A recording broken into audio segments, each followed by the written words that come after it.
પણ એ લોકો માટે, ભક્તો માટે કરે શું? તો કે તાપત્રય વિનાશાય, આદિ દૈવિક, આદિ ભૌતિક અને આધ્યાત્મિક, બીજી ભાષામાં કહીએ તો આદિ, વ્યાધિ અને ઉપાધિ, આ ત્રણને દૂર કરે એ પરમાત્માનું કામ છે. તો આદિ એટલે મારા તમારા જીવનમાં જોઈએ છે જે નથી મળ્યું એના માટે હું તમે વલખા મારીએ, પણ જે છે એને ભોગવી શકતા નથી અને નથી એને યાદ કરીએ, એનું નામ છે આદિ. અને પછી નથી એને લેવા માટે ગમે ત્યાંથી પણ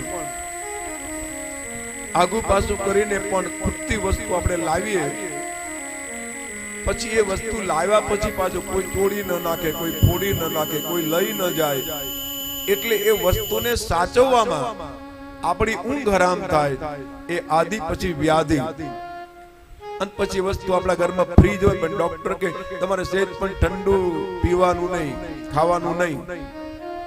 આખા ઘરમાં હોલમાં એસી હોય પણ ડોક્ટર કે તમારે આમાં કઈ ઉપયોગ નહીં કરવાનો, તો આપણે શું કામનું?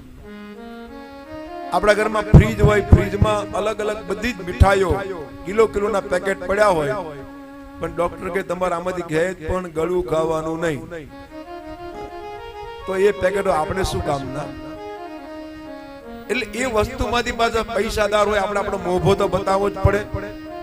એટલે જરૂર નથી એવી વસ્તુ પણ આપણે ખરીદી લાવીએ, દર્શન માટે મૂકીએ પ્રદર્શનમાં, તો એ પાછું કોઈ લઈ ન જાય, ફોડી ન જાય, કોઈ માગવા ન આવે, એનાથી પાછું ચિંતામાં ઉપાધિ શરૂ થાય.